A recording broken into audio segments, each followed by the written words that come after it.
Con esta firma el rey ratificaba la Constitución de 1978, que casi 35 años después continúa vigente. Desde entonces apenas se han introducido cambios. El último de ellos, recordamos, en 2011 se reformó el artículo 135 para garantizar el principio de estabilidad presupuestaria. Señor Otero, buenas noches de nuevo. De nuevo, buenas noches. ¿Sigue vigente la Constitución española? ¿Sigue valiendo tal y como está redactada en este momento? Sí, la Constitución española sigue vigente, pero tremendamente violada. O sea, está violada pues desde los 80, ha ido sufriendo sucesivas violaciones, muchas, podemos hablar de algunas de ellas, si quiere, o sea, podemos decirlo por si alguien no lo cree, ¿no? O sea, que si la Constitución dice que los puertos de interés general son competencia exclusiva del Estado, en todos sus órdenes, pues desde 1996 los puertos de interés general están realmente gestionados por las comunidades autónomas. Si la Constitución dice que hay ciertas comunidades que tienen competencia para desarrollar aquel derecho civil que tradicionalmente tenían con carácter foral, pues hoy hay unos derechos civiles en Cataluña, en Galicia, que son prácticamente todo el derecho civil. Bueno, etcétera. Podría seguir así con una larga serie de violaciones constitucionales que estamos sufriendo. Voy a tomar prestado el título de este libro, que lo vuelvo a enseñar de nuevo. ¿Cómo recuperamos España desde una propuesta de la Constitución? Sí, el tema es, el Estado español en este momento, como consecuencia de un proceso que viene también desde los 80, ya ha empezado en los 80, una espiral diabólica de transferencias a las comunidades autónomas más allá de lo que previmos en la Constitución. Como consecuencia de todo eso, el Estado español no tiene capacidad para gestionar los intereses nacionales. No tiene capacidad.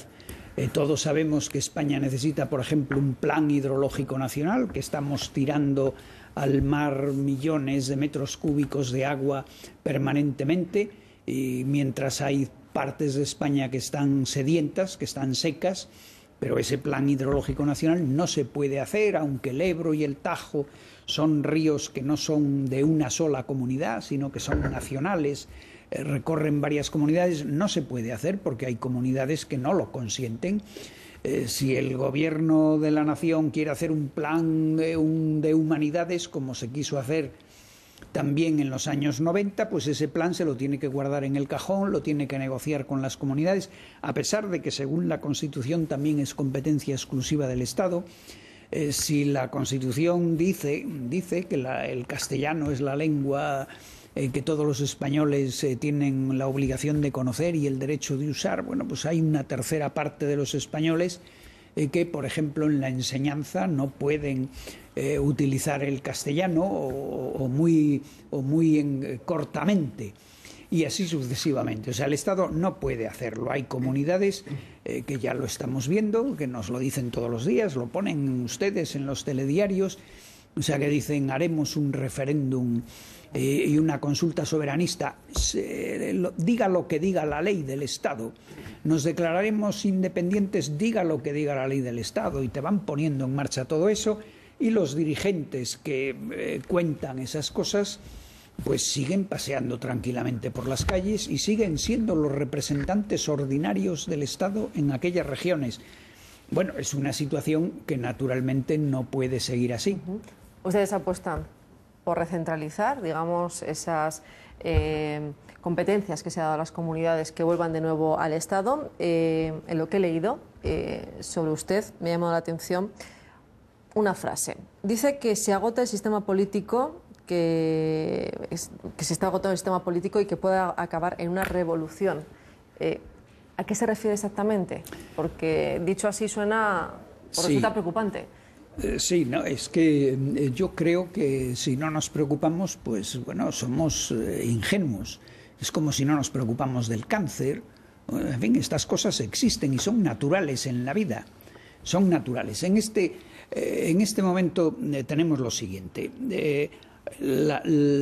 Desde la Constitución se ha producido una pelea entre el centro y la periferia. La periferia ha venido a Madrid. La Constitución fue bastante generosa en materia autonómica. La Constitución la Constitución española es una Constitución federal.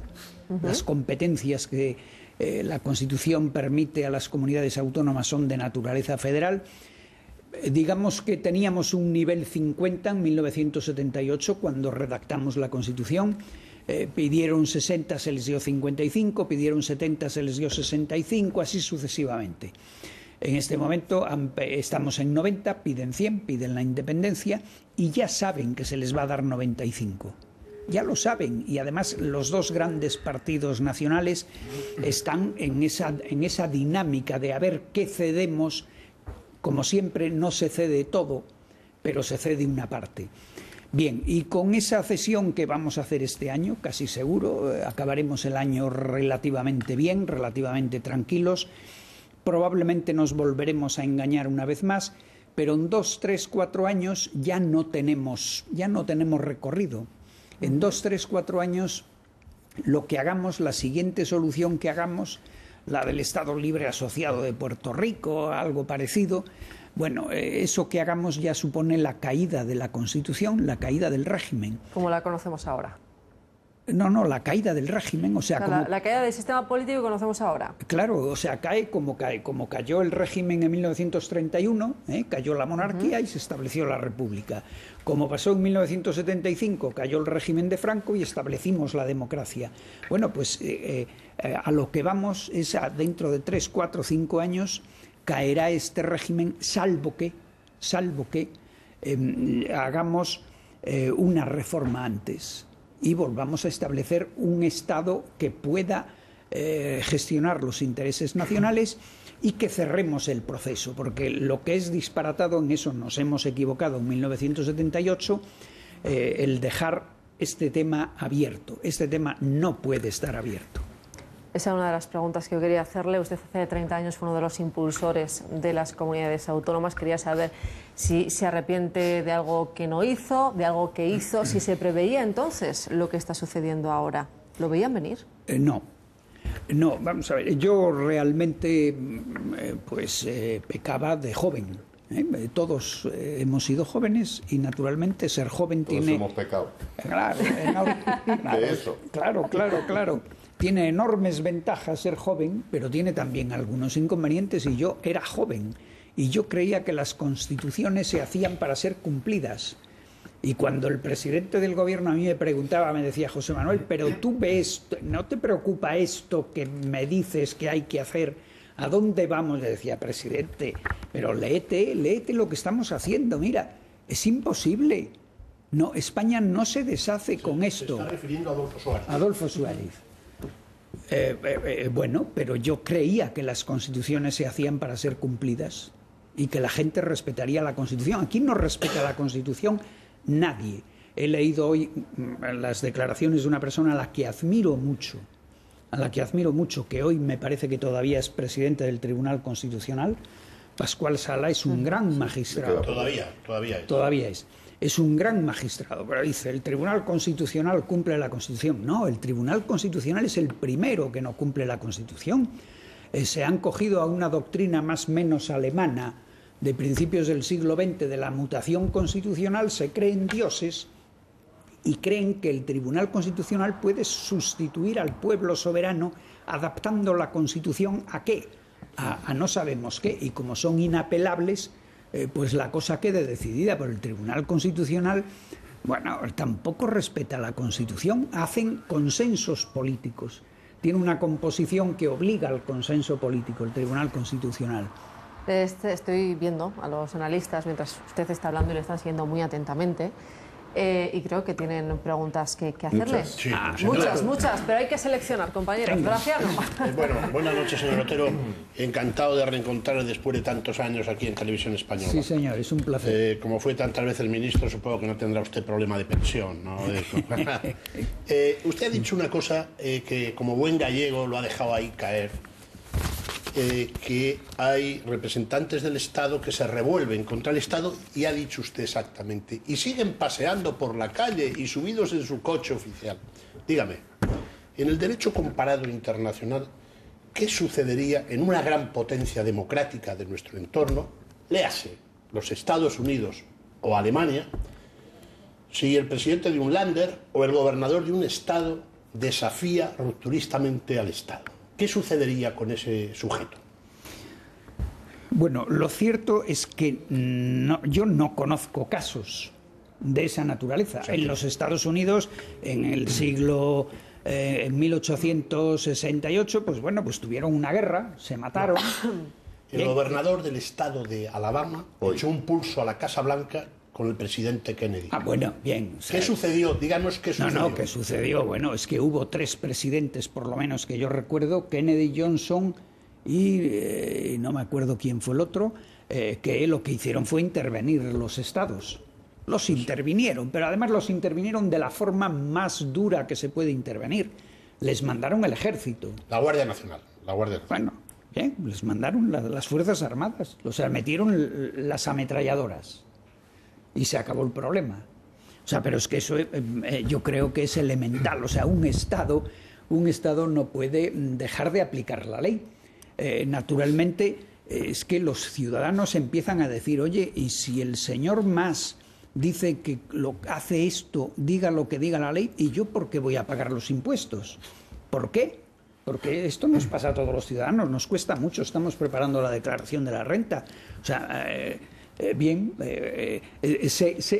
Estado se cuartea y se cae. El Estado se cuartea y se cae. Por eso nosotros creemos que una oportunidad, si los 2 grandes partidos no se deciden a hacer la reforma, que parece que no se deciden, nosotros creemos que no se deciden porque no pueden, o sea, porque los partidos tienen, como todos tienen sus limitaciones, cada persona tiene sus limitaciones y los partidos también la tienen. Entonces, los 2 grandes partidos no pueden hacer una reforma en el sentido de darle al Estado las competencias que necesitan. No pueden, pero entonces todavía tenemos posibilidad, a pesar de ello, de que esta reforma que nosotros proponemos y que está aquí redactada y articulada pueda aplicarse el día antes de la revolución.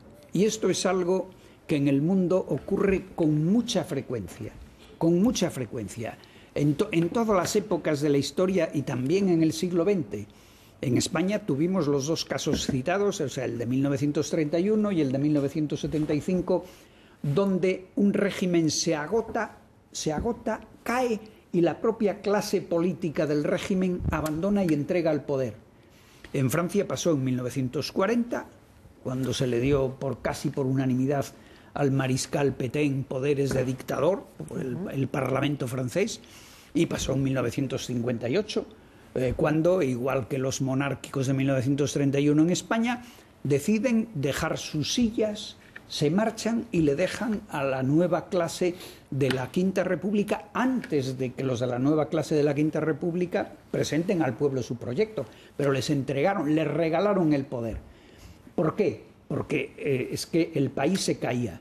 Y el día antes de caerse, el presidente René Coty llama a los líderes y les dice, ¿qué? ¿Dejamos que vengan los argelinos o llamamos a un señor de fuera que nos vengan a arreglar esto? Pero esperemos no llegar a ese punto, ¿no, señor Otero? Bueno, el análisis que nosotros tenemos es que lo más probable es que lleguemos a ese punto, y lo que esperamos es que ese día antes efectivamente se haga esa llamada y se arregle, y para eso trabajamos. Y yo tengo esperanza de que eso se pueda hacer. Julio César. ¿Qué tal, señor Otero? Encantado. Bueno, una consideración y 2 preguntas rápidas, ¿eh? Muy rápidas. Y rápidas sí. también las respuestas, por favor. También. Bueno, hablaba de que la Constitución había sido violada y tenía un montón de casos. No tiene la sensación, o yo tengo por lo menos la sensación de que nace violada cuando quiera que en alguno de los articulados hay una prevalencia del hombre frente a la mujer en la cuestión de la sucesión, y no todos los que vivimos en este país somos iguales ante la ley. Hay alguien que es irresponsable ante la ley. Entonces, por definición, a lo mejor igual ya hay alguna cosa que nace como no tendría que haber nacido. Esto es una consideración, si usted quiere puede opinar, y si no, le voy a hacer las 2 preguntas. El título del libro, Recuperar España, habrá entonces que deducir que usted parte de la idea de que está perdida en algún sitio. ¿Dónde y por qué? Y en segundo lugar, ¿por qué la solución desde su punto de vista, pasaría por volver otra vez a esta Constitución y no por volver a otra Constitución? Sí. Bueno, empiezo por lo último. Vale. Empiezo por lo último porque nos lleva al tema de la revolución. Nosotros nos oponemos a la revolución. ¿Por qué nos oponemos a la revolución? Por respeto al principio de legalidad, porque nos gustaría conservar el espíritu de la transición si podemos, pero sobre todo por razones pragmáticas. Las revoluciones, aparte de los traumas que conllevan, que con frecuencia las revoluciones producen muertos, no siempre, pero con frecuencia muere mucha gente. Pero aparte de eso todavía hay una cosa peor, y es que las revoluciones siempre sabemos cómo empiezan, pero nunca sabemos cómo acaban. Casi todas las revoluciones acaban de manera diferente y con resultados diferentes a los que se buscaban al comienzo. Incluso la más famosa de las revoluciones, que todos decimos, la Revolución Francesa. Bueno, para empezar, la Revolución Francesa no ha existido. Han existido 6 revoluciones francesas concatenadas. Y desde luego, bueno, si vamos a pensar que Robespierre, Danton y Marat lo que querían era que llegara Napoleón, o sea, un autócrata más autócrata que Luis XVI, ¿era eso? O Luis XVIII. ¿Pero por qué da por sentado que va a haber una revolución? Porque si quiebra la legalidad, vamos a otra legalidad. Entonces podemos ir pacíficamente. ¿Por qué lo descarta? No, si no lo descarto. Si yo deseo que las cosas sean pacíficas, pero es que la vida es la vida. Y las revoluciones son las revoluciones. Por ejemplo, mire usted, el 14 de abril de 1931 España tuvo un cambio pacífico, pero tuvo un cambio pacífico de 24 horas. O sea, se marchó la monarquía, vino la república. ¿Y qué pasó después del 15?